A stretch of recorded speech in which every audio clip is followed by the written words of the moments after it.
You ever get that feeling on a Friday where your brain is already halfway through a glue up that hasn't happened yet? My hands are still clean, but in my head, I'm already covered in sawdust and wondering where I put my favorite marking knife. I think the listeners are more worried about the mysterious resin on your apron than your marking knife, Tiger. Welcome back to the den, everyone. It's February 20th, 2026, and we are looking at a world where the robots are getting cleaner and the humans are getting, well, shiftier, in a good way. Shifty is a trade skill, Alex. We call it lateral problem solving. And speaking of problems, can we talk about the great 3D printing gastrointestinal crisis? You mean the filament poop? I saw your Instagram story. It looked like a rainbow-colored plastic bird had a very hectic morning in your shop. It's the bane of my existence. Or it was. For years, if you wanted a print with more than one color, the machine had to literally vomit out the old color into a heap to clear the throat before it could move on to the next. I've probably thrown away more weight in purge blocks and poop than I've actually kept in finished models. It felt like buying a steak, but having to pay for the cow's shoes too. But the tech is catching up, right? You were raving about the Snapmaker U1 before we hit record. It's the tool changer, Alex. That's the secret sauce.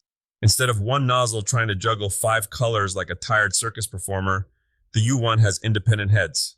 It parks one, picks up another. Zero waste. It's the difference between using one brush for a whole mural and having to wash it every time you change colors, and just having a palette of brushes ready to go. I'm guessing Creality isn't just sitting there watching them take the crown. No, they're doing something clever with the CFSC system. For the K1 series, they're using these sticks of filament. It's less of a mechanical overhaul and more of a workflow hack. It's making multi-material accessible for the guy who doesn't want to drop $5,000 on a professional rig, but is tired of his shop floor looking like a confetti factory. Speaking of things looking cool, you showed me that new Quicksilver TPU from Bamboo. I genuinely thought it was liquid mercury for a second. That stuff is terrifyingly beautiful. It's flexible, it's durable, and it looks like it belongs on a high-end watch strap or a spacesuit. If you're a maker mogul trying to sell products on your own site, the plastic look is your enemy. This stuff finishes like premium hardware. It's moves like these that make 2026 feel like the year the hobbyist label finally loses its sting. Well, the hobbyist label is definitely being traded in for professional lately. We're seeing some wild numbers in the labor market. 60% of Gen Zers are eyeing the trades now. Tiger, you've been saying for years that the pendulum would swing back from the cubicle to the workbench. It had to. You can only tell so many kids to go get a degree in interdisciplinary vibe studies before someone realizes that the person who knows how to wire a 3-way switch is the one actually holding the keys to the kingdom. There's a quiet dignity in fixing things that stay fixed. You say quiet dignity, but the report says we need 349,000 new workers in 2026 just to keep the lights on. That doesn't sound quiet. That sounds like a gold rush. It is, but it's a modern gold rush. There are 80,000 openings for electricians every single year. But listen, if you're listening to this and thinking about jumping ship from your office job, don't just be an electrician.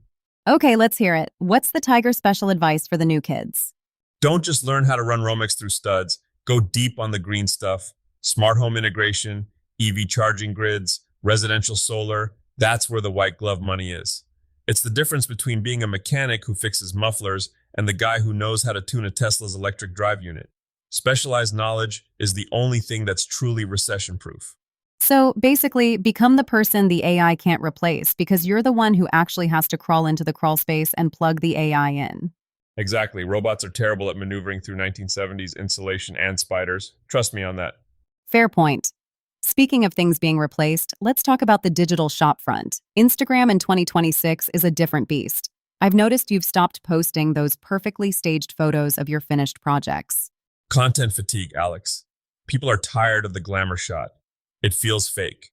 Nowadays, if I'm selling a table, I don't just show the table under museum lights. I show the moment the chisel slipped and I had to figure out how to hide a gouge with a decorative Dutchman patch.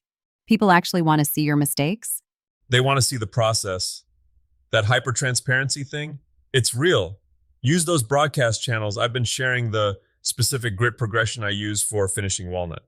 It's not secret info, but it builds a community. People don't want to just buy a product. They want to buy a piece of your expertise. And the search engines are getting smarter too, right? No more tagging every post with hashtag woodworking, hashtag blessed, hashtag maker. Thank God. Now the AI reads your captions for utility. If you describe the specific hardness of the wood or the UV rating of the resin you used, the search algorithm finds the person who's actually looking for those things. It's about being helpful, not being loud.